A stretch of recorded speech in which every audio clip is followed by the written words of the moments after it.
Has now openly declared support for Nigeria, opposing what it calls the wanton threat of force by the United States. At a press briefing in Beijing, Foreign Ministry spokesperson Mao Ning said the international community must respect Nigeria's sovereignty and applauded President Tinubu for charting what she described as a development path that fits Nigeria's unique realities. This is coming just days after U.S. President Donald Trump warned of possible military action in Nigeria over what he called an existential threat to Christianity. In a fiery post on Truth Social, President Trump claimed that Christians in Nigeria are under siege, and if the killings are not stopped, America will attack what he calls fast, vicious, and sweet. The statement has triggered sharp reactions. The Tinubu administration insists that Nigeria's religious tolerance remains strong, rejecting what it calls false narratives of a Christian genocide. We've also seen presidential spokesman Daniel Bwala engage the media world round. His message has been that Nigeria welcomes U.S. cooperation against terrorism, but not at the expense of its territorial integrity. Now, with China's firm backing and Nigeria being a member of BRICS alliance, questions are being asked about where this escalating diplomatic tension could lead. Are we going to hear from Russia and the rest of Europe too? Will regional blocs like ECOWAS or the African Union take a collective stand?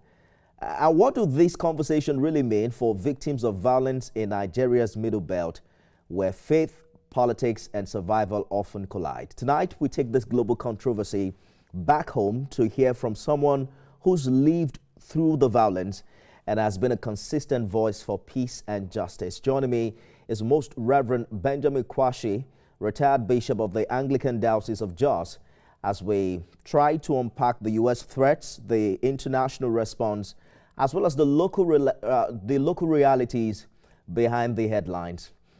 Thank you for joining us on Beyond the Headlines. The United States, as you are aware, has branded Nigeria a country of particular concern over alleged Christian persecution. How is this being received by a constituency? I'm talking about the wider Christian community in the Middle Belt. Well, the placement of Nigeria as a country of concern is an American decision. And I think that in their own foreign policy and engagement with diplomacy around the world, they have that kind of categorization of where they have an advantage to be able to intervene in certain conditions of their own interest in other nations. Now, we in Nigeria in particular, our cry has always been to our government.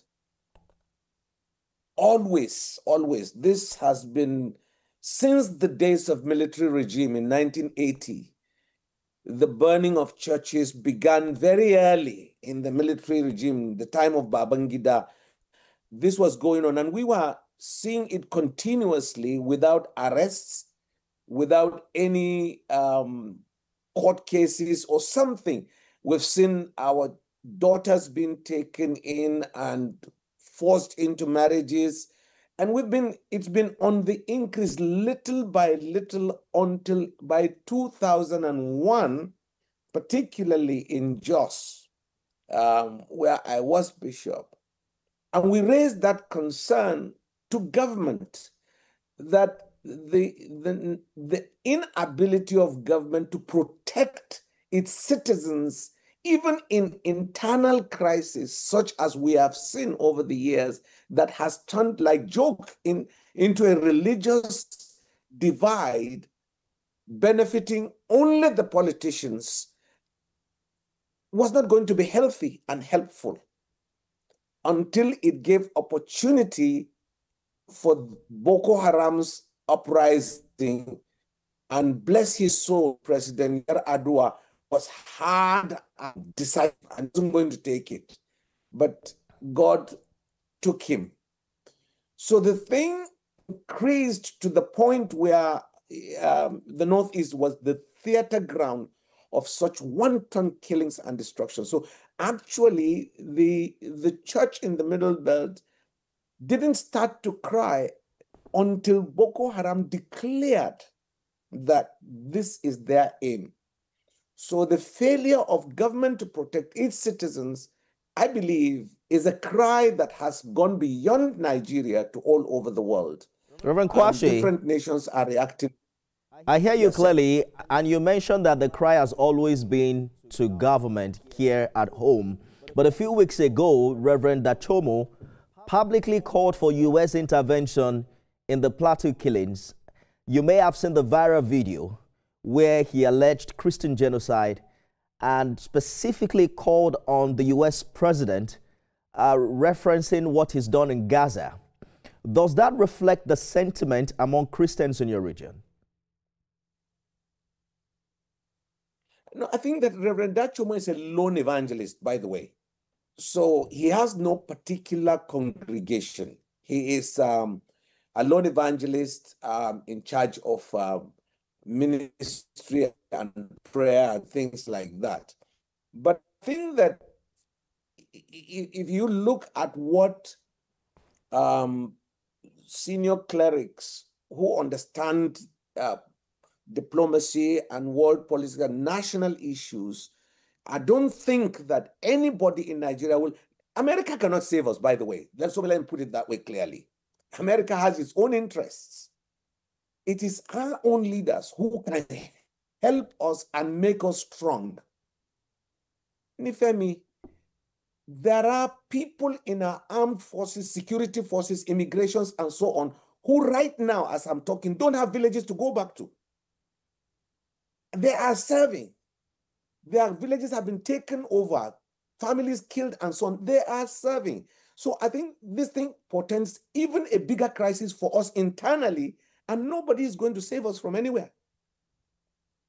You know, what government insists on, most reverend, is that these attacks affect both Christians and Muslims, not one faith being targeted. Is there a sense to which you agree with that assessment? It's a mistake to put it that way. It's a huge mistake. And we were very clear in the 80s and the 90s to put it in terms of we are competing about which religious people are being killed. We have missed the point in the country. The important thing is for our government to take responsibility of protecting anybody, enemies, Christians or Muslims. If you're going to put it that way, in fact, the Hausa people have been killed more than Christians in numbers when you look at it.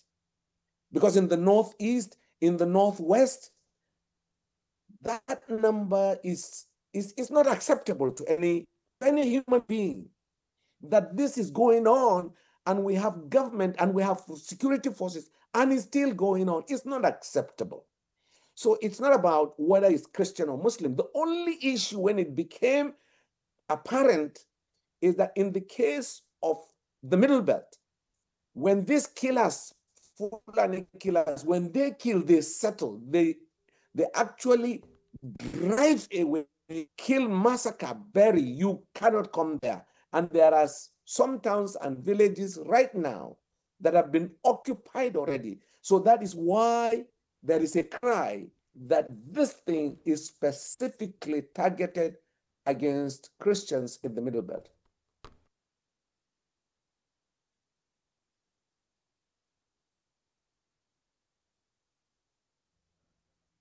Well, there are conversations as to whether or not President Trump's statements reflect an understanding of the Nigerian reality or a misrepresentation of complex local conflicts. But how do you personally interpret the U.S. president's threat of military action? He says it's going to be fast, it's going to be vicious, and it's going to be sweet. I heard you say America has its own intention in this regard.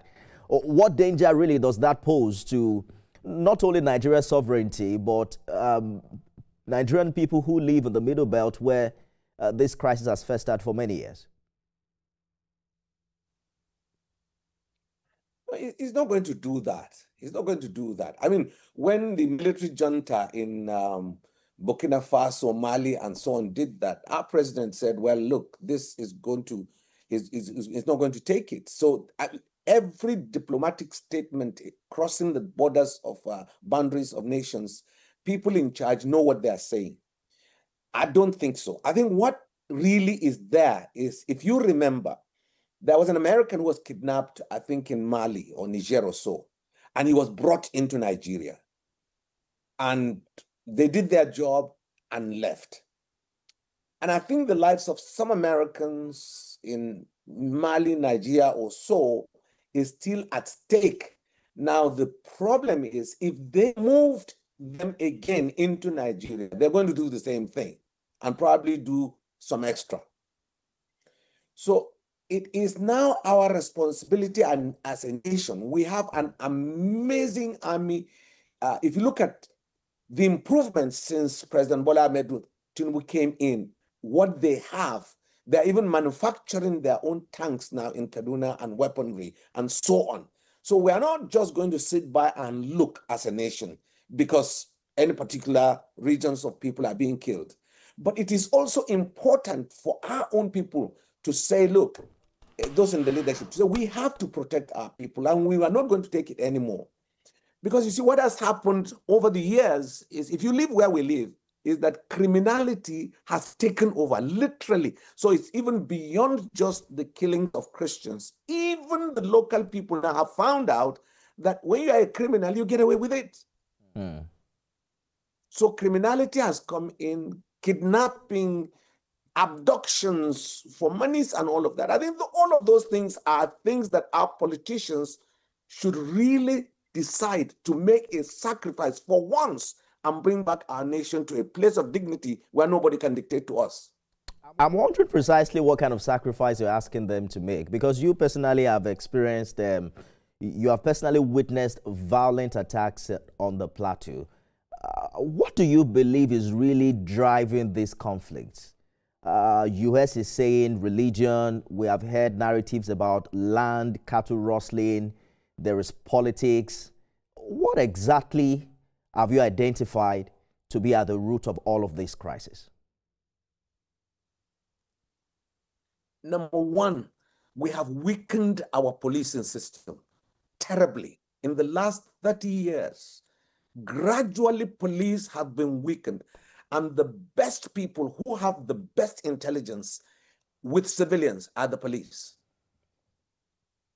If our civil government will take a huge chunk of money they are spending in our houses of assembly and in their comfort and all of that, because young people are seeing how politicians, the best way now to make money is to be a politician.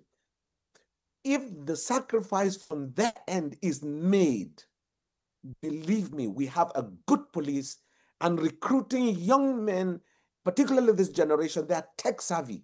If you recruit them into the policing, we will reduce criminality and we will reduce the crisis before we even invite the armed forces. That is one area that sacrifice needs to be made. The second area that sacrifices need to be made is in our healthcare and education, because our educational systems of the have-nots, the poor, is completely eroded. If you go to many villages now, the schools in a sorry state. And that is the product of, in 10 years, the generations that will come and take over from us. Now, if they are already that devastated intellectually, and they are angry because what they see, when they come out, as they grow up, they will think to be stupid and to be ignorant is normal. And that is what we are getting right now. So that sacrifice needs to be made in the educational sector and in the healthcare sector. There is nowhere, even in families, when children know that their parents care for them, they will grow to be responsible. Unfortunately, our nation, we are looking at the poor as expendable commodity. It is I once preached in Abuja, and I said, I don't know how the politicians sit down and drink and eat. I saw the picture of this one young man in Zamfara. They were being chased away, and all he had was his goat, his wife, and his little baby. I cried. Because what does he want?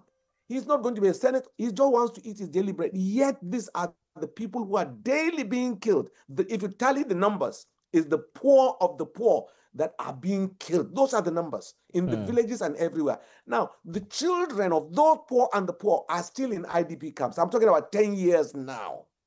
And if our civilian leadership do not care about the poor, they will grow up, believe me, very angry, and they will grow up to repeat the same things Boko Haram have done. Well, the global conversation about security in Nigeria requires deeper reflection, and we have chosen to speak with someone who lives on the Plateau and who's also retired Bishop of the Anglican Diocese of Jos. We'll take a short break, Most Reverend, and we'll be back with more. Stay with us, everyone.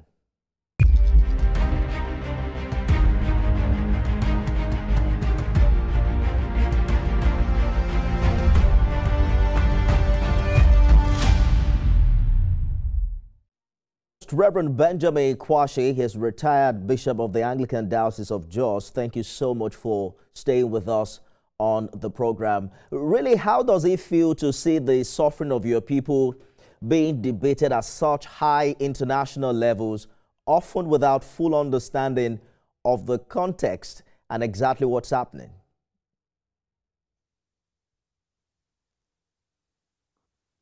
Well, I'm a very sad pastor. I'm a very, very sad pastor. I remember we went to see the killings in Dogonawa, the Archbishop Kagama and myself, where hundreds of people were massacred in 24 hours. There's a division of army there, there's police. Nobody came to the mercy of these people. And we watched the corpses there. We cried, the villagers cried until there were no more tears and no more voices. And it has been going on for years. So we've seen more funerals than naming ceremony. We've seen more funerals than weddings. There are weddings, yes, but there's more funerals on a daily basis. In fact, last week, 12 people, was it 4 days ago? 12 people were massacred again around Riyadh. So this is our daily weight. And each time these gunshots go out, for me, I just say another orphan is created, another widow is created, another devastating situation is created. Now, there's no reason for me to feel any otherwise than the calling God has called me as a pastor to comfort people, and that's all I can do. Now, the context is what I would prefer, sincerely, if the nation is serious about nation building, because we are creating for ourselves more angry young people growing up. And the devastation of land is just not good. Blood shedding, literally human sacrifice, is what we have witnessed in the last 10 years. And it's unacceptable to humanity, is repulsive. I'm hoping, Most Reverend, that we can also put this in some perspective, because during this conversation, you've taken us as far back as to the time of military rule. What are the current realities on the ground? Have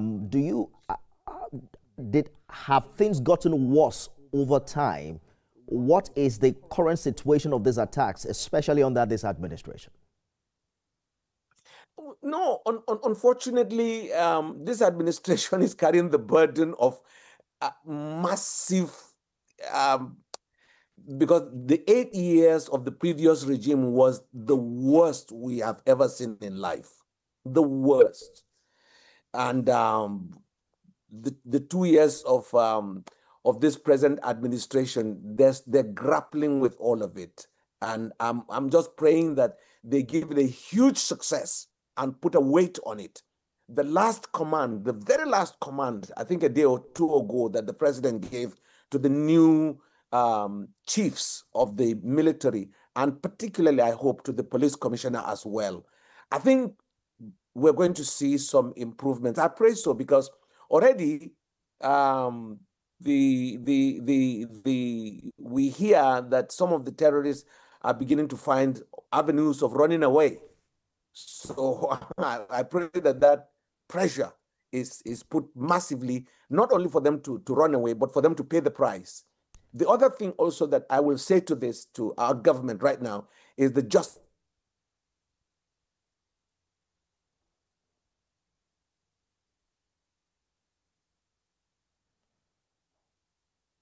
Well, most Reverend Benjamin Kwashi, Thing has been done. There is we need lost for you for a minute, justice Most to Reverend. come to bear. I want to be able to hear you clearly. You were talking about, I wanted to speak directly to President Tinubu because Nigeria is now under uncommon pressure with the international attention that this crisis has brought. What must this administration now do differently to restore confidence and also protect lives across the Middle Belt? No, not President Tinubu has nothing to fear. I mean, President Tinubu is a president like any other president on earth. We voted President Tinubu. We didn't vote Trump. We didn't vote Starmer or anybody else. We voted our own president. We like him. If we didn't like him, we won't vote him. We voted him, and he is now on the seat of power. Let him look at us in the eye and throw away previous comments and tell us that he is capable, that he is going to do it. He's going to protect every life, whether it's in Hausa land or in the Plateau or in rivers or anywhere. He's going to protect every single life, and he should carry out his words with directive and action. This is what we need. We can't run anywhere. Nobody will save us. If anybody will save us at us, it has to be God, because it is God who has created the whole world. But where we are is Nigeria.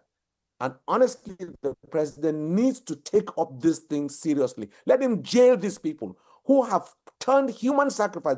The videos are all over the place of people who have enjoyed the privileges of Nigeria and are using it against Nigerians. It's unacceptable.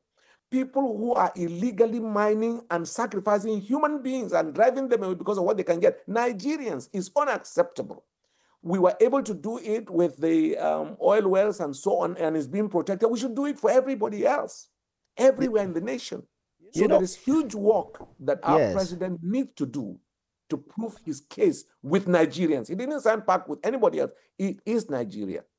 You know, they say that the church and community leaders also have a role to play in bridging divides and countering extremist narratives. Do you think that years of violence and losing loved ones may have beclouded the judgment of religious leaders in this regard, and may have also driven them to make certain statements that may not be completely accurate in the course of this crisis? Oh yes, we are human beings.